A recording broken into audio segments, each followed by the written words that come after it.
Good afternoon, folks, and thank you for joining us for the second session of our Beyond Collaborations series, Strategic Alliances for Nonprofits.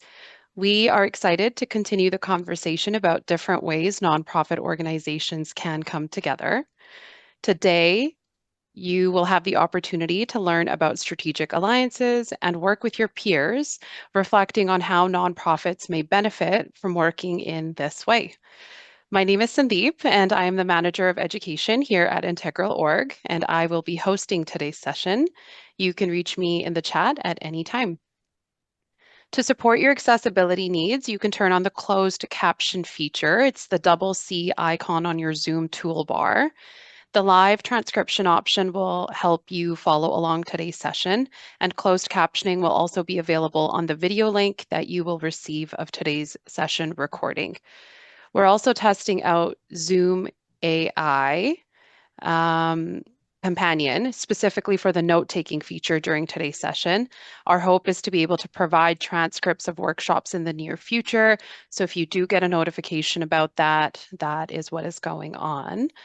I'm going to copy and paste some information about closed captioning in the chat for you now. If you run into any issues, you can check out this link. It will have kind of the most common troubleshooting things there for you. You can always, again, drop me a note in the chat and we can work through that together. As always, we will have a Q&A period at the end of today's session, so please submit your questions along the way. I will acknowledge them with a thumbs up, and we will circle back to them at the end of the session as time permits. We will begin today's session with a land acknowledgement. As we gather today, we acknowledge that what we now call the province of Alberta is the traditional and ancestral territory of many First Nations, Métis, and Inuit. This land has been known as Alberta for just over 100 years. From the peaks of the Rockies to rolling foothills, from the expansive boreal forest to the stretches of southern prairies, this land is as diverse as the people and stories within it. As we learn more historical truths, we recognize with gratitude the traditional knowledge keepers and elders who have kept and passed on these stories. Integral Org recognizes the existing tension between the legal and governance structures that we work within and efforts towards truth and reconciliation. We accept our responsibility to work towards reconciling this tension. As we gather in this place, we all have a connection and responsibility to the lands that host our lives, our communities, and our work. With that, I will introduce our facilitators for today. I would like to welcome Mike Grogan. Mike is the president and CEO of Integral Org and has worked in the nonprofit sector for over 30 years. He is recognized for his ability to inspire nonprofit organizations to tackle complex issues and create sustainable solutions to organizational and community challenges. Mike is passionate about helping organizations understand the ever-evolving nonprofit landscape and working with teams to build their capacity so that they can strategically respond and adapt. He is joined by Leslie Tamagi. Leslie has more than 30 years experience as CEO and senior leader of diverse organizations and understands firsthand the complex challenges facing management, staff, and boards in the nonprofit sector. She is passionate about supporting leaders and their teams to be successful and is currently consulting in the nonprofit sector in governance, strategic planning, strategic alliances, and mergers, and providing training and support in risk management. Mike, Leslie, welcome. I will pass it over to you. Well, thank you. Thank you, Sandeep. Thanks for getting us started. And thank you all for joining us. We do take very seriously the honor of having you with us and the privilege of, I know you've got lots of things that are on your plate. Running a nonprofit, big or small, is a complex thing. So to take an hour out of your day to spend time with us, that is certainly a privilege. So thank you for that. Thank you. And thank you for all the work you do in community. We're going to talk today about something that both Leslie and I are quite passionate about, the idea of how we work together better. And so as we sort of started off here, there's lots of things we'll sort of wander through today. We'll spend some time talking about these things called strategic alliances, trying to give you yeah, some sense of what they really are. Some of the language is familiar to us. Perhaps some of it is a little new for us, perhaps. I think a lot of concepts maybe won't be that unfamiliar to you, but just the language around them sometimes can be a little challenging. So we'll spend some time defining some things. We'll do a bit of work on some examples of folks who've come before in these ways. We'll lay out some, maybe what's going to happen perhaps in the nonprofit sector just for a minute or two, because that's kind of a consideration as we look forward the next year or two, perhaps. May not be the easiest years for us. And then get you talking a bit. We'll get you to play some examples too. We'll walk out some process steps there too.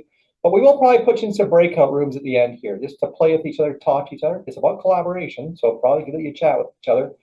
Few little case studies, things to play with some of the ideas we're going to put on the table.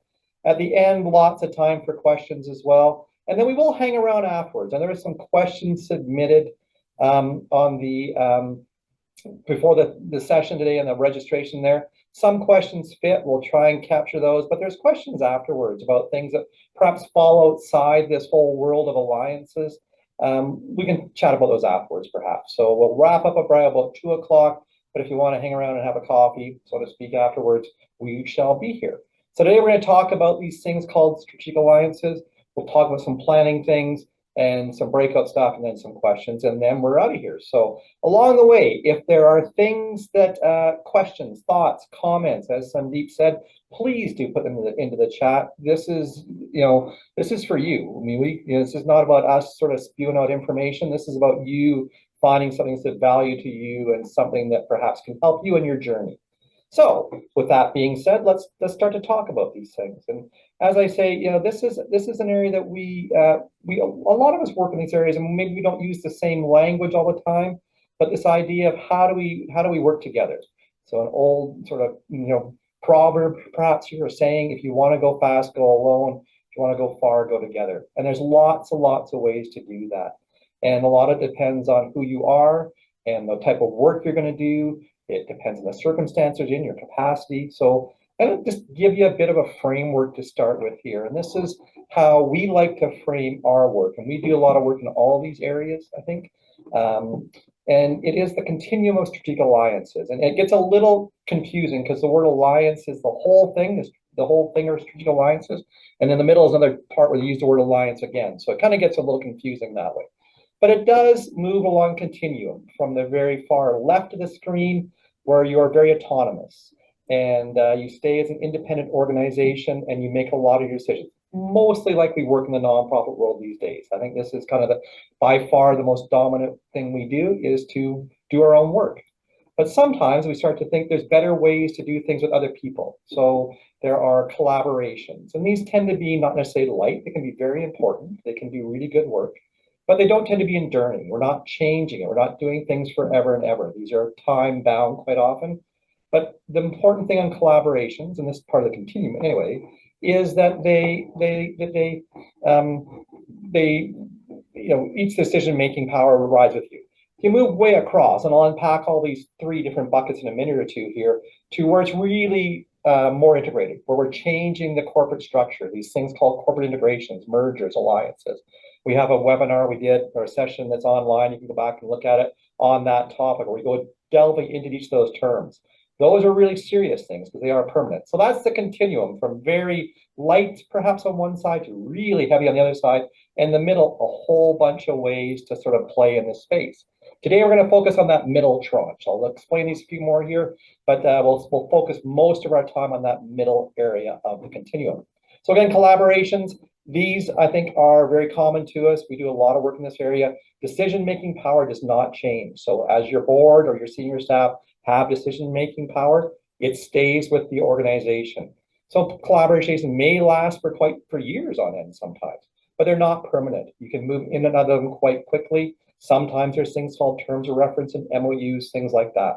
So in our language of nonprofits, there's language, we may not call it a collaboration, but they are. Next slide there, Cindy.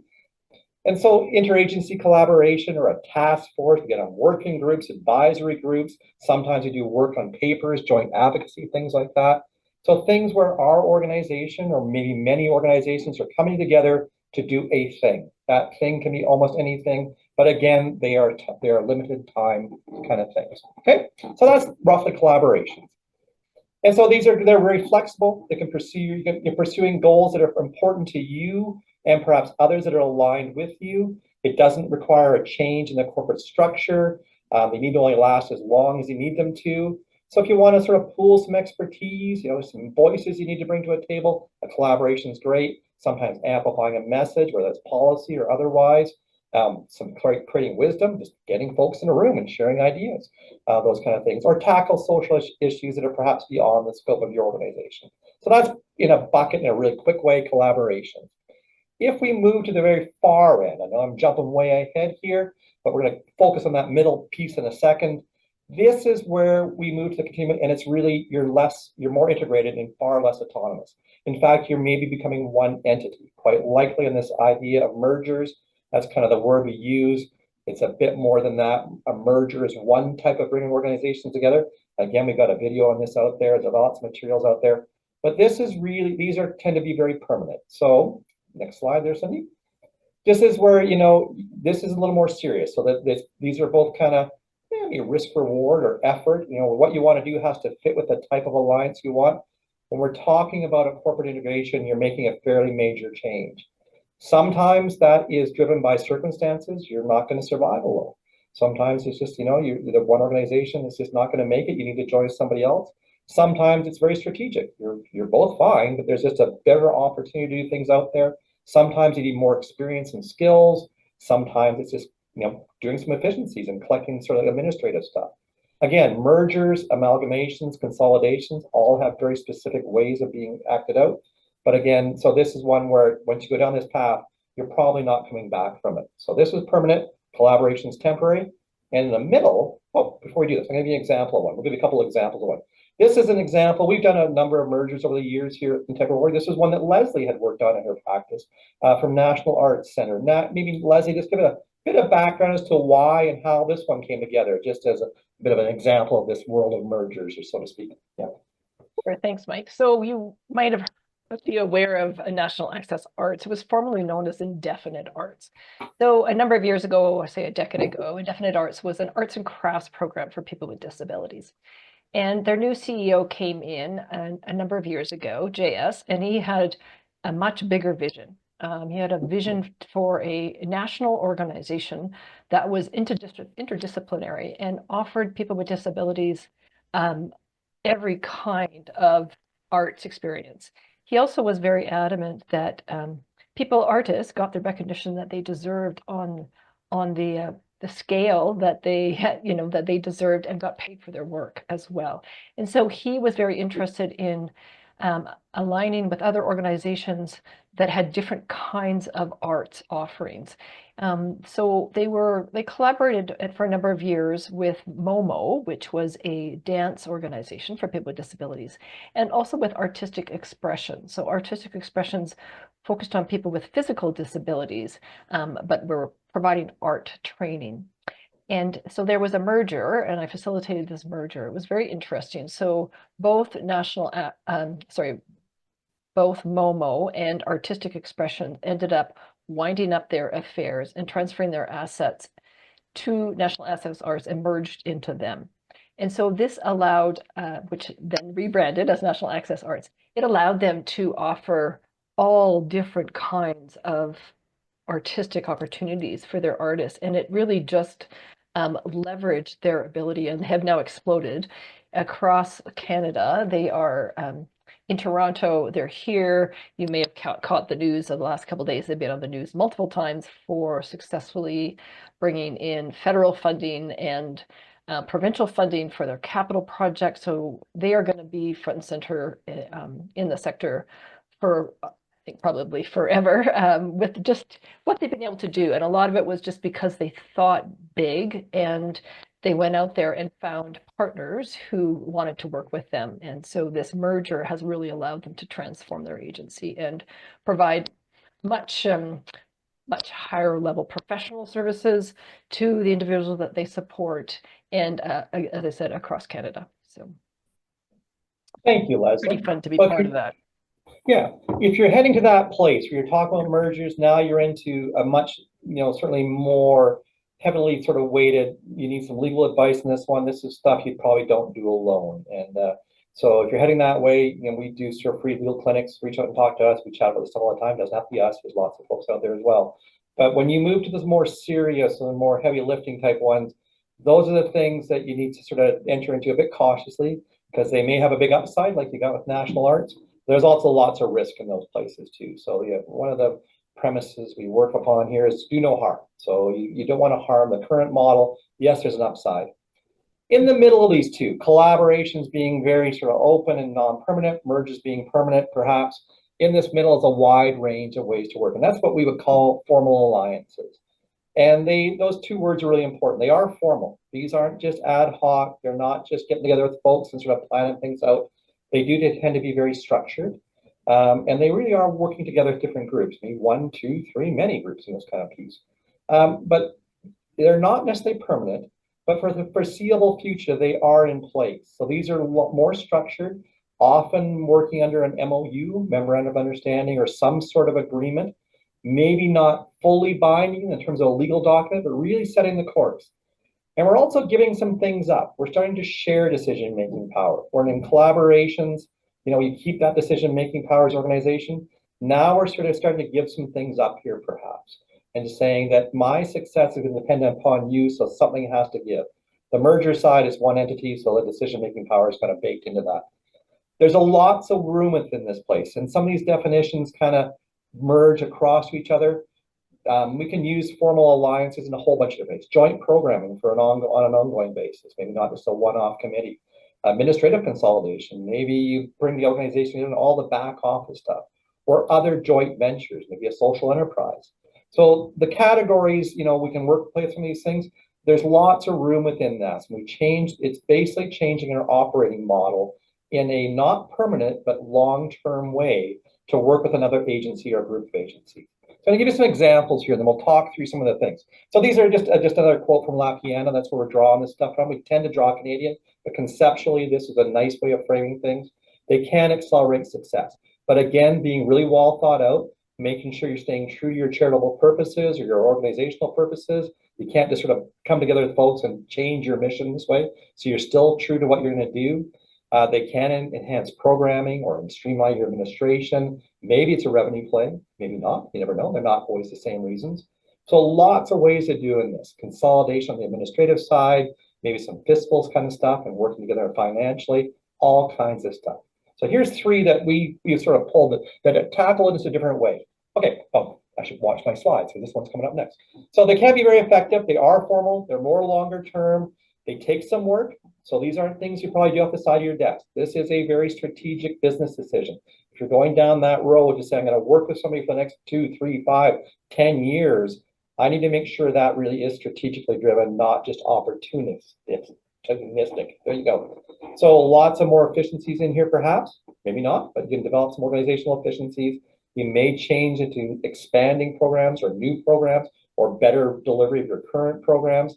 You might share the risk of something. That's an interesting one to do, saying that, some of the ventures may go down saying, well, for me alone is integral going this way, it might be a little risky. But if I could partner with 2 or 3 other organizations, maybe I share that risk. We share the reward as well. Sometimes it's getting to new networks and new ways of doing things, into geographic areas or new demographics. You may want to do this. Again, on a more ongoing basis, it's not quite permanent. And sometimes it's purchasing power, leveraging the size. One of the dynamics of the nonprofit world, we tend to be made up of fairly small entities, 30 or so thousand nonprofits working in this province. And, individually, it's hard to sort of move things. But if you're to work together, whether it's advocacy or funding or programmatically or whatever it might be, sometimes there's some benefits of working together that way as well. So lots of options. It really depends on what you want to do and the how. You can sort of build that as we go. So here's 3 examples. This is a group we worked with a few years ago. This is Calgary Fetal Alcohol Network, and I think it's Foothills Fetal Alcohol Society. 2 independent organizations, both in the fetal alcohol space, spectrum disorder space. And they realized that were doing a lot of work that was really similar. They both had, lists of resources on their web pages. They both had ideas of moving into training, perhaps, or maybe doing a call line, a sort of 24, well, maybe not 24, but a sort of phone us with your questions.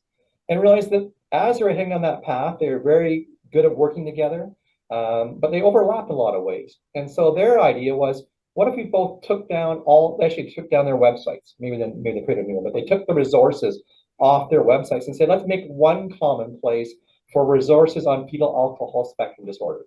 So they created a brand called Fetal Alcohol Connect FASD.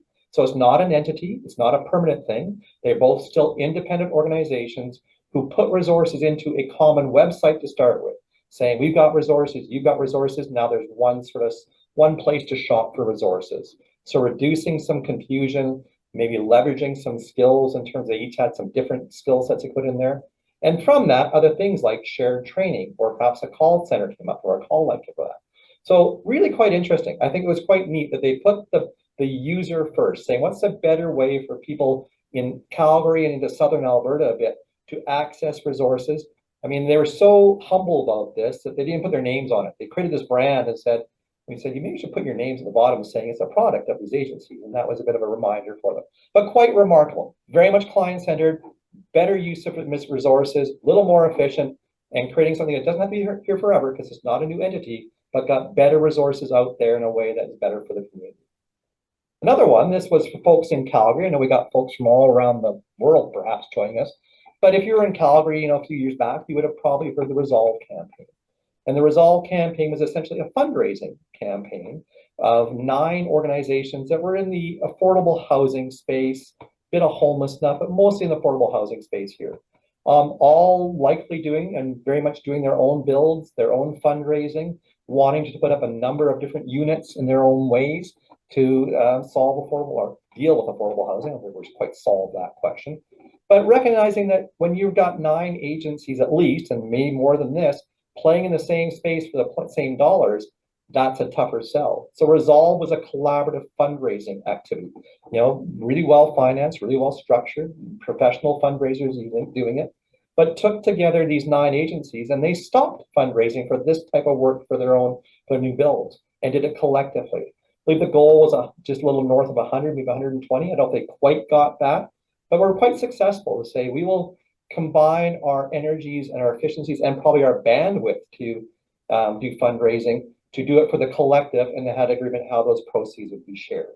So this is a little, so again, it's not permanent. It was longer term. They all had to give some things up and contribute some things to the overall good.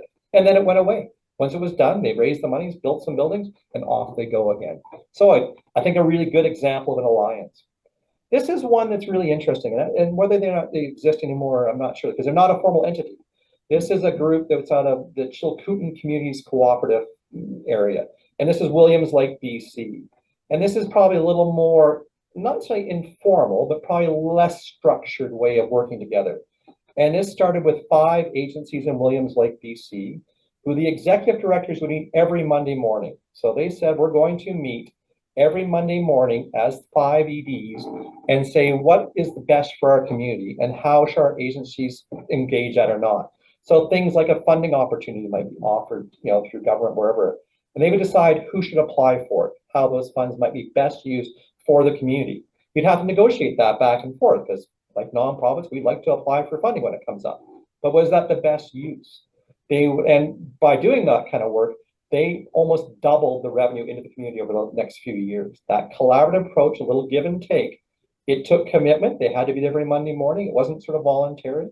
That's a pretty commitment. For those you think about EDs on the call, that every Monday morning, that's a pretty big commitment.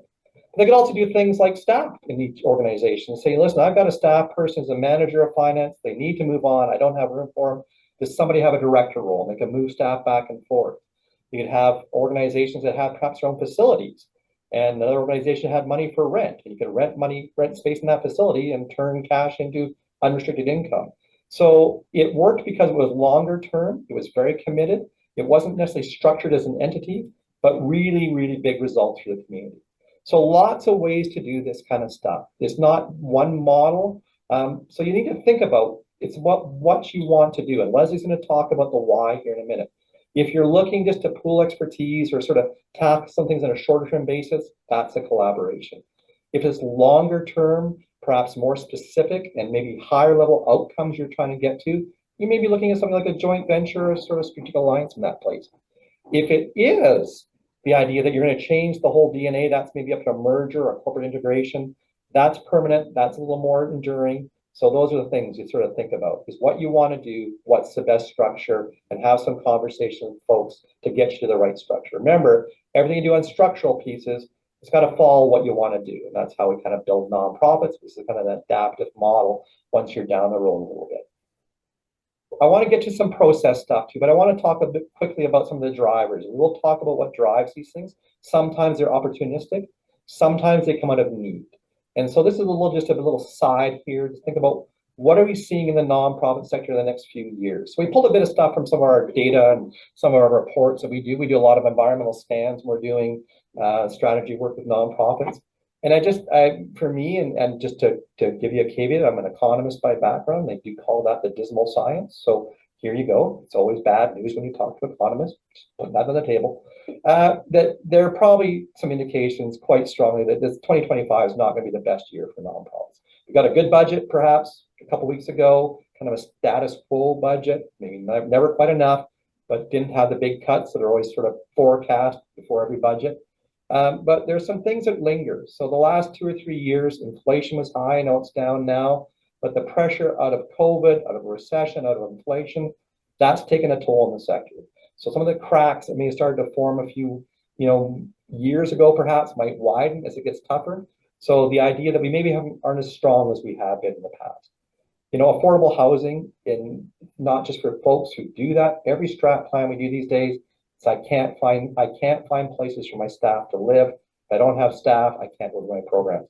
2 or 3 years ago, we wouldn't have said that in the same way. It's an issue in society for sure. Now we're seeing it as a driver of strategic work for nonprofits, saying, I don't know what to do because I can't get people and I can't get houses for my people.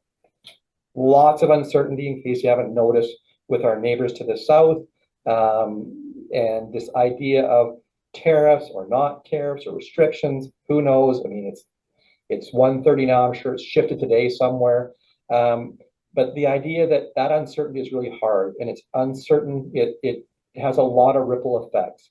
It's going to affect the stock market, as you see. And maybe we're not super heavily invested, but foundations are, donors are. So donations, maybe foundation giving. At some point, should this uncertainty translate further into the market, you'll see government funding following that way. So those are the things that for now we need to start thinking about in our own plans, and with those plans incorporate other agencies too. That is why it's one of the drivers. And again, this is one that just is perpetual in some ways, but I think it's grown in the last 3 or 4 years, is workforce challenges. Can I get enough people? Can I pay for them? Both on the paid and the volunteer side. You're seeing rates of volunteerism dropping from COVID. I don't know if they're coming back. So again, how do we have enough people to do our work? These are one set of drivers. There are other ones that may be more specific to your industry, more positive in terms of the outcome you can get to. But some of the drivers we think about, what challenges us to either rethink or to change our business model, that's somewhere in the mix. So Leslie will talk about some drivers here in a bit. So I'm going to turn it over to her to talk about the why and the how and all that kind of good stuff. Right. Thanks, Mike. No, so as Mike said, we've kind of gone through the theory and talked about, most of you are probably doing collaborations, quite familiar with that. And then on the very far other end of the spectrum, the real formal integration, that is actually a legal decision. You change the legal structure of your organization. But given the context of our existing world, which I would consider a VUCA world, volatile, uncertain, complex, and very ambiguous right now, and I think the opportunity really does align. The opportunity exists in really looking at some form of formal alliance as a way of strategically strengthening your organization and positioning it for success in the future. There's just so much going on. It's really important to think about, are we better doing this alone, or are we better doing this strategically with other folks? So if you are interested, and I hope you are interested in exploring formal alliances, let's just talk about, how do you get started? So probably first and most importantly, identifying your strategic drivers. So let's just pop right into that. So this is a strategic move. This should be tied to your strategic vision or plan or priorities or whatever it is that you have within your organization. And of course, still be consistent with your mission and vision. This is not something you just fly off the handle and go do because there's money available. It's got to be, really integrated into your business. So there's many reasons why you might want to be enhancing services, and maybe there's another organization that provides a service that your individuals that you support would really benefit from, but having it at a distance, it makes it more difficult for them to access. So maybe if you came together in some kind of formal alliance, that would allow the individuals to get the services that they need. Or maybe there's some gaps in services and programs. And so again, coming together, different organizations come together and blending their strengths can be very beneficial to the individuals who are receiving service. It may be about strengthening your infrastructure. I mean, as we all know, nobody likes to pay for infrastructure, even though it is fundamentally critical to have in order to run an organization. And so is it in your best interest to maybe share an HR person or access those services somewhere else? I previously worked at Vacova, and we used to do the books for other smaller organizations. For us, it wasn't much to add on, but for them, it saved them from having to hire administrative accounting staff. So it really was a benefit for them as well. It may be about sustainability, and if you are together, you may be less vulnerable. We've already seen some agencies get funding cuts, some agencies not survive already this year. And so this may be about positioning your organization so that you will be around to continue your good work.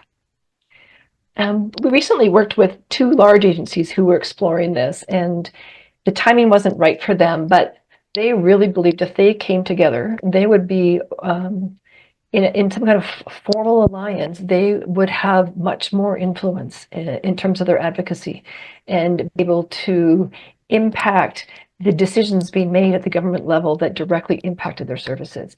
And so they really saw it as an opportunity to create much stronger voice and to be at the table, because together they were the biggest agency in the entire province, and so it would be pretty hard to ignore them.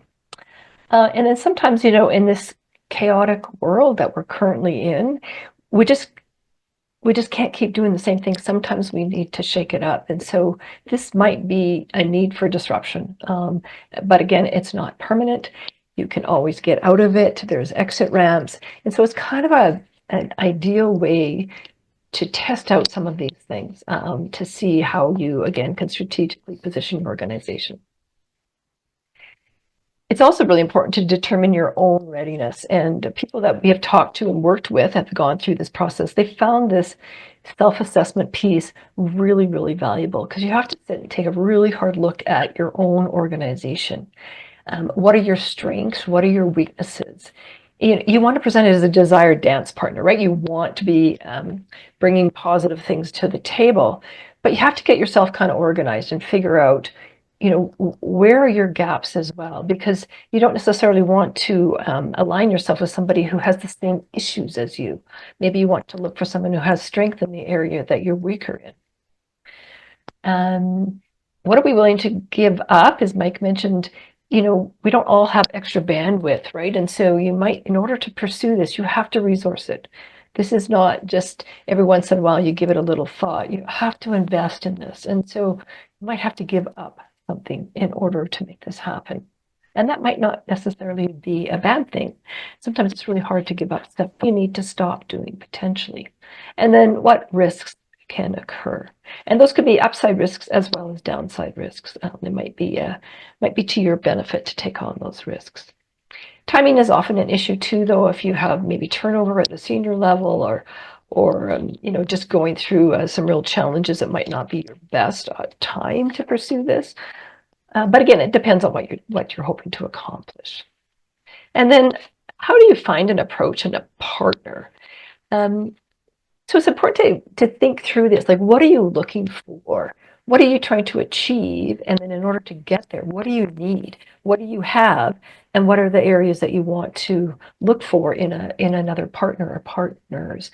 So, being diligent about figuring out what is the criteria which you're going to make a selection if you're going to go forward with this.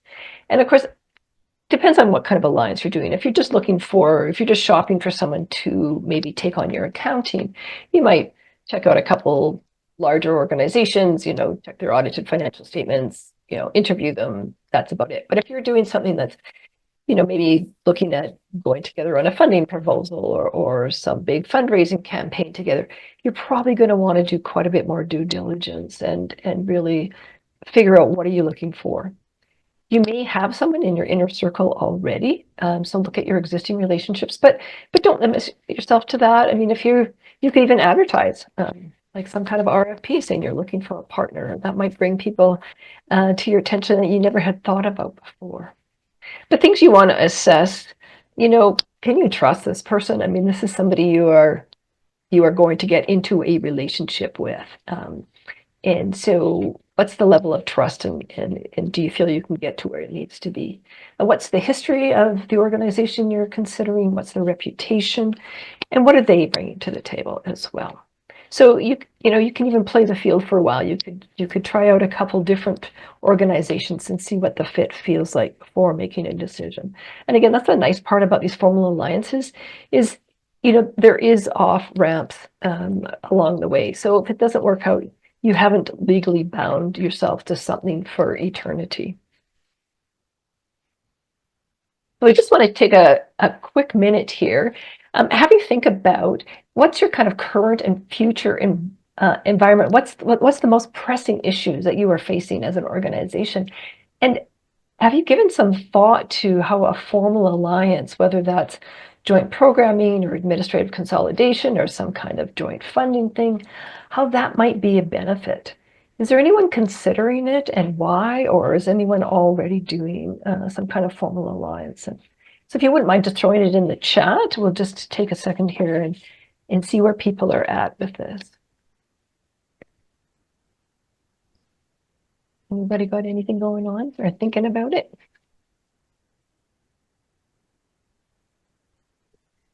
As we wait for folks to kind of enter in the chat here, there was a comment from Laura earlier. I think that member-based coalitions, alliances demonstrate a trend towards collaboration. I also think that governments want to hear once about an issue from a group that is united on its position concerning advocacy. So just reiterating some of the things that we've chatted about. Vitian, just starting and seeing which direction to go in regards to our question here about alliances. Vanessa's commenting, financial sustainability. My organization is already partnering with many organizations, so a merger would be a sensible next step.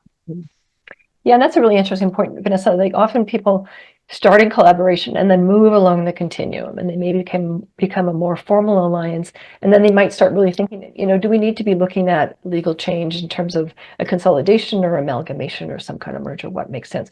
But again, it's a nice way to kind of test the waters.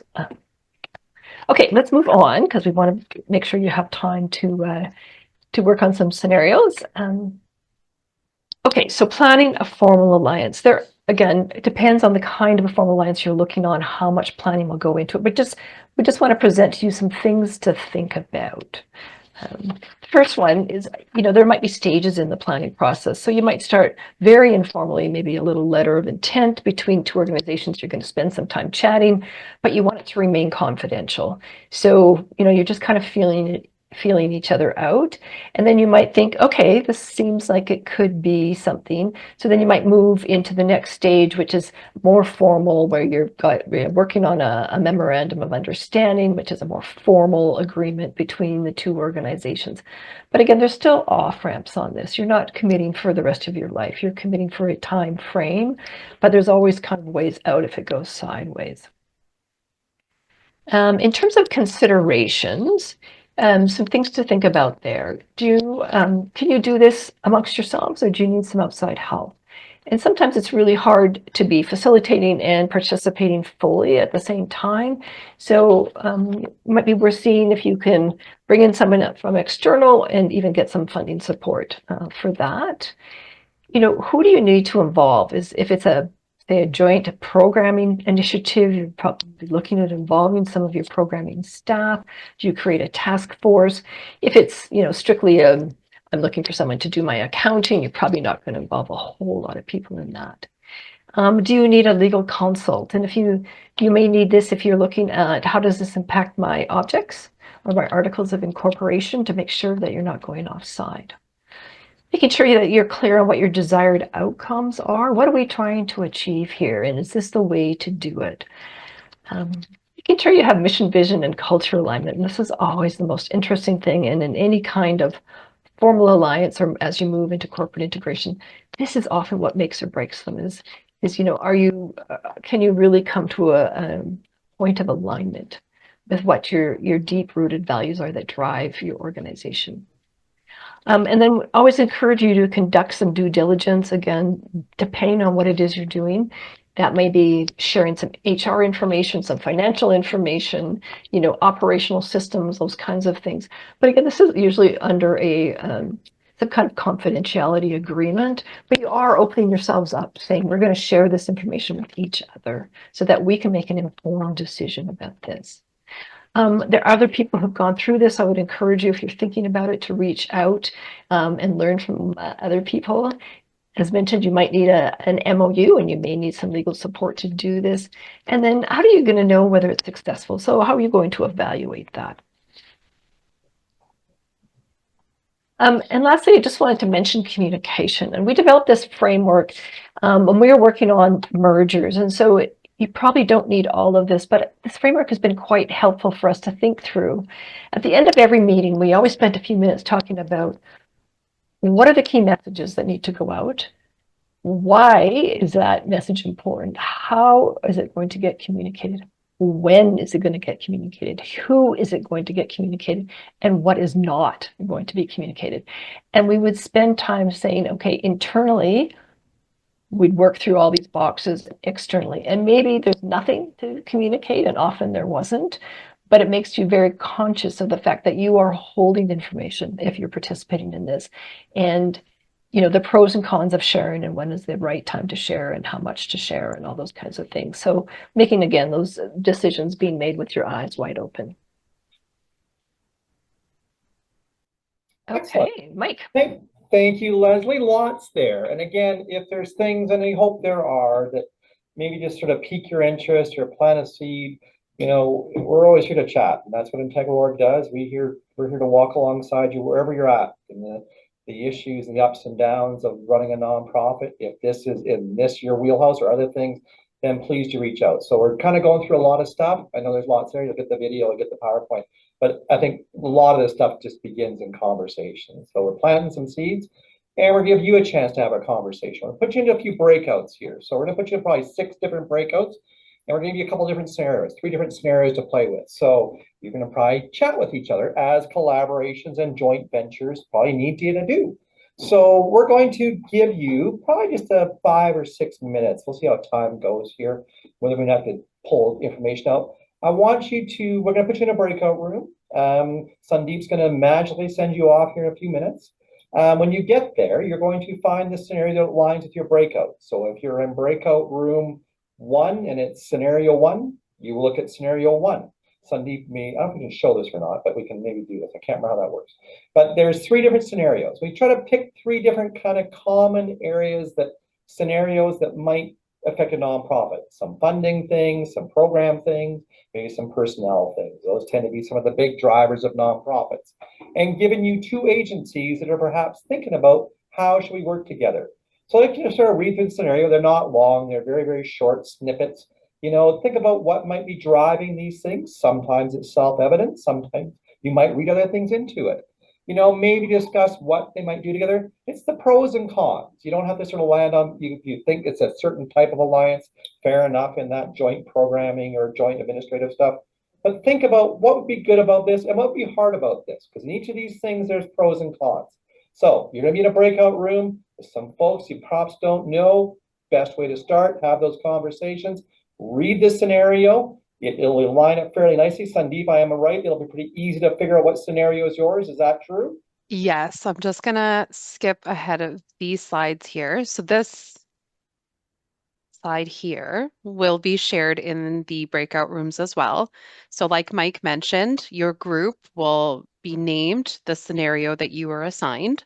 So if you are in group scenario 1, you'll be looking at the corresponding scenario 2, 3, respectively. And I will give a few minutes warning when we are heading back into the main session. Yeah, and we'll get going with that. I have a comment here before we do that, just in the chat about if AI Companion will operate in the breakouts.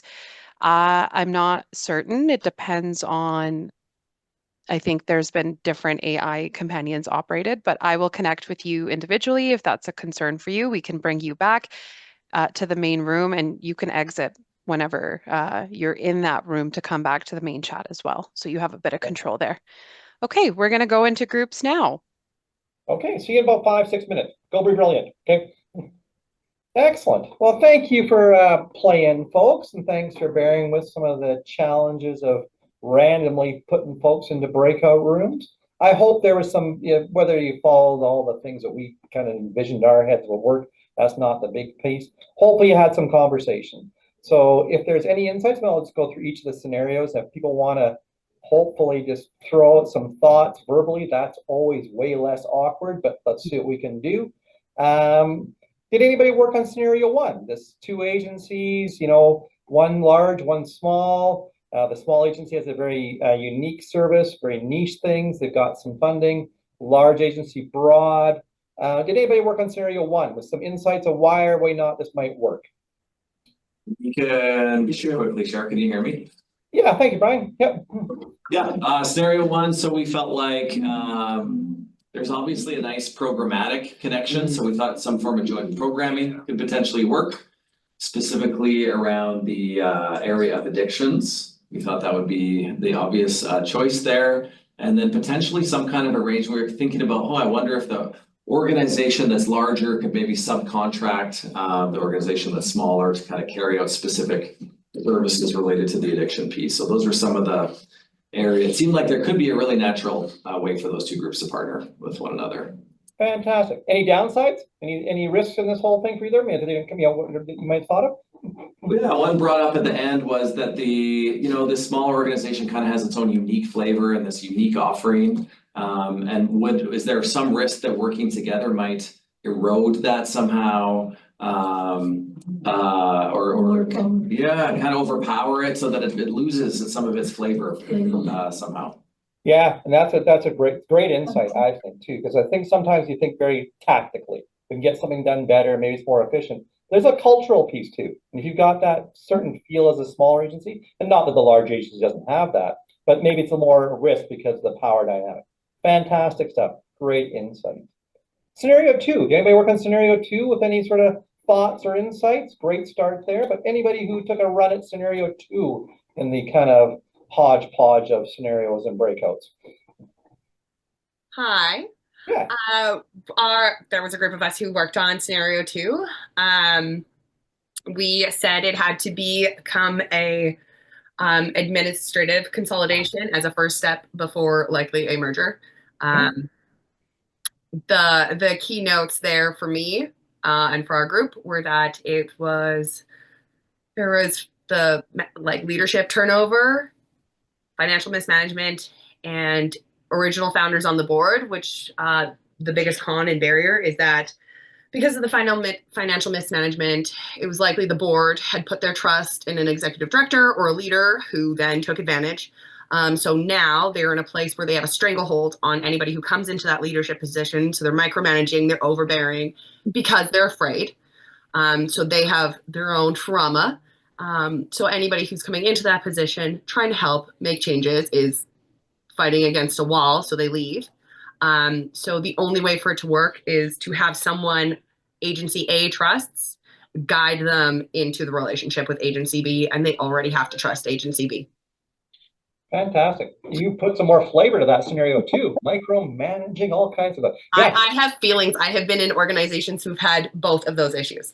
We've all been there. You're right. That is, but it's good. And I like that you sort of put in there too, this may be the precursor to a merger. And I think whether it is or not, that's an interesting thing. You need to think of it as continuum, and you don't have to move along, you can move forward and back, but this is a good one to say, can you actually, this is kind of a fixing one in the way you framed it with the extra stuff, even this too. You're trying to fix a circumstance, but it's not just a light fix. There's a fairly significant alteration that you need to make. So that administrative consolidation, fantastic.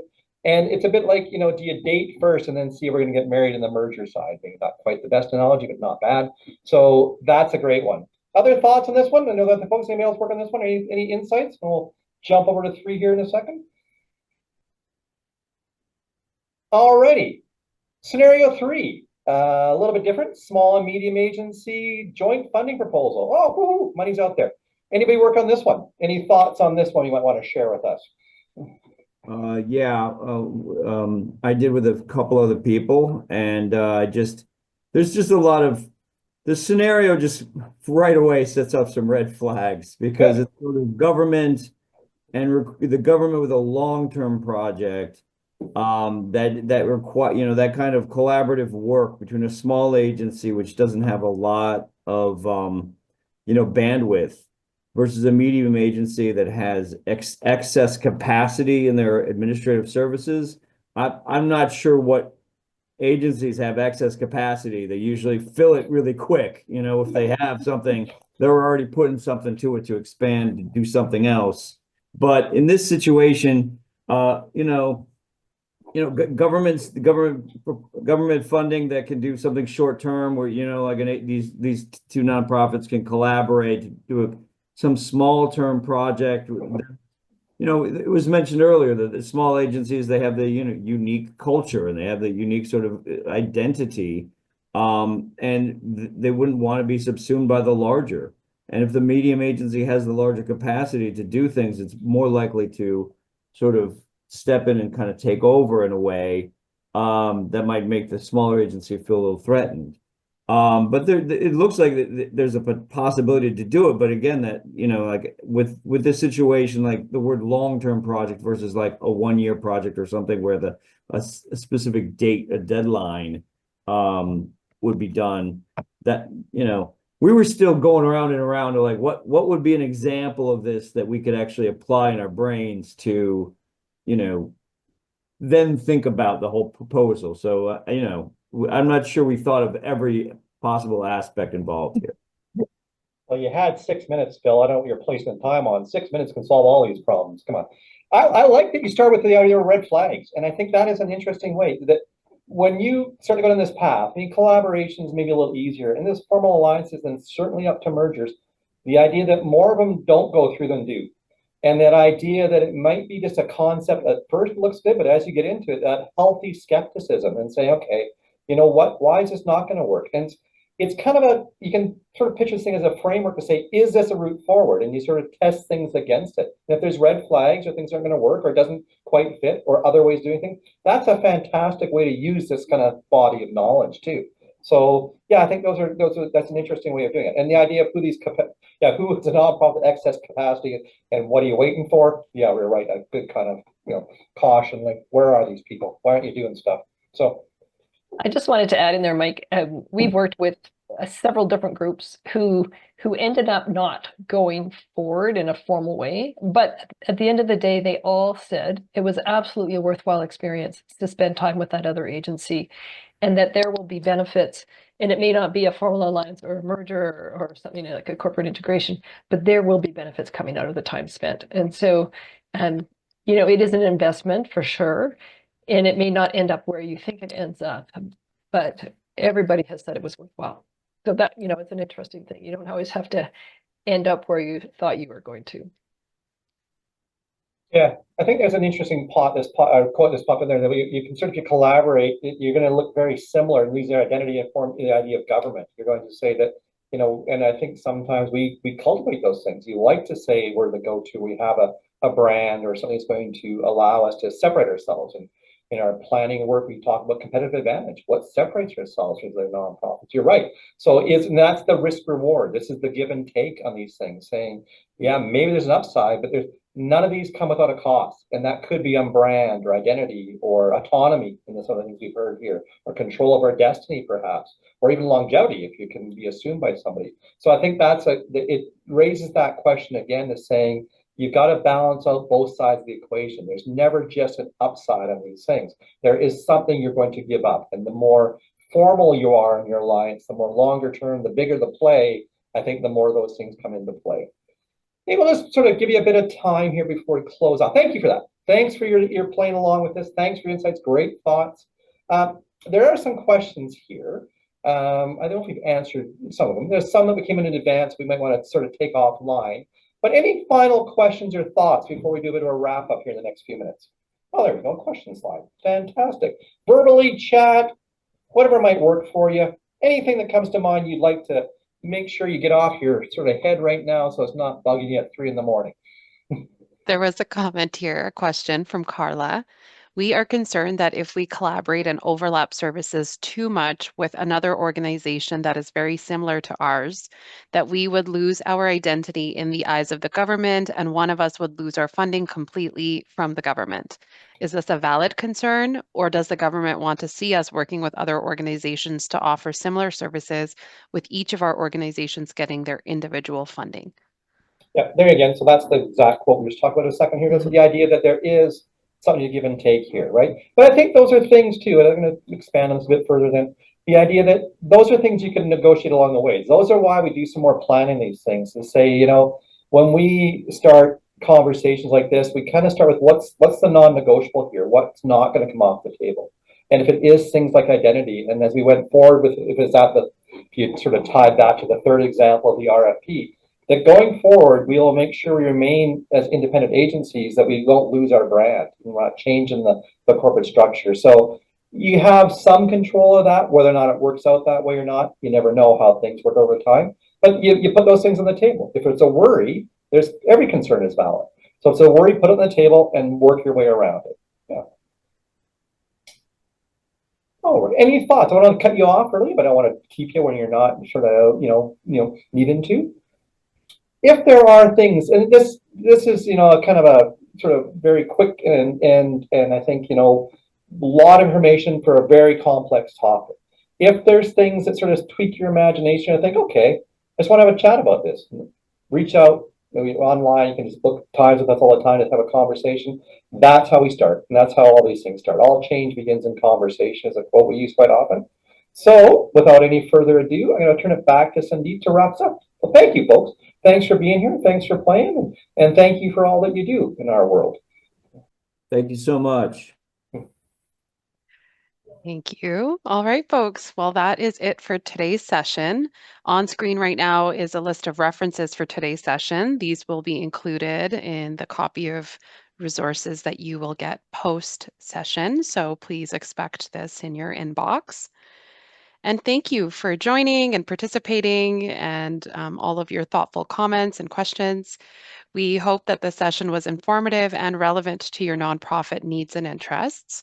If you could let us know your thoughts by completing a quick evaluation survey, that would be greatly appreciated. I will drop that in the chat for you now.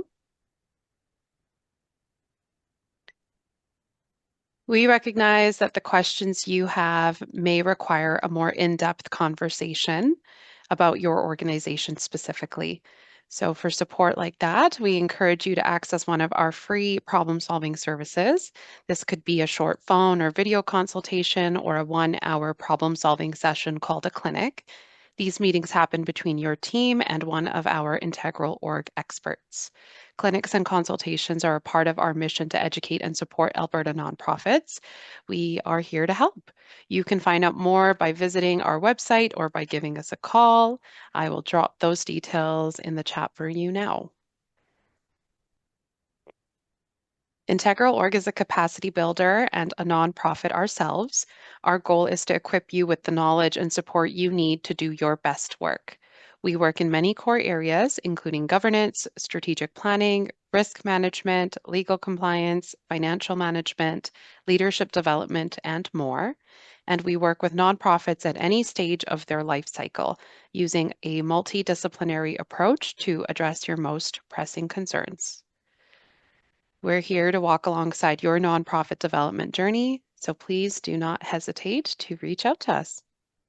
Thanks again today for your participation, engagement, and being on this journey with us. Have a wonderful rest of your day. Thanks, folks. Thanks Take so care. much, everybody.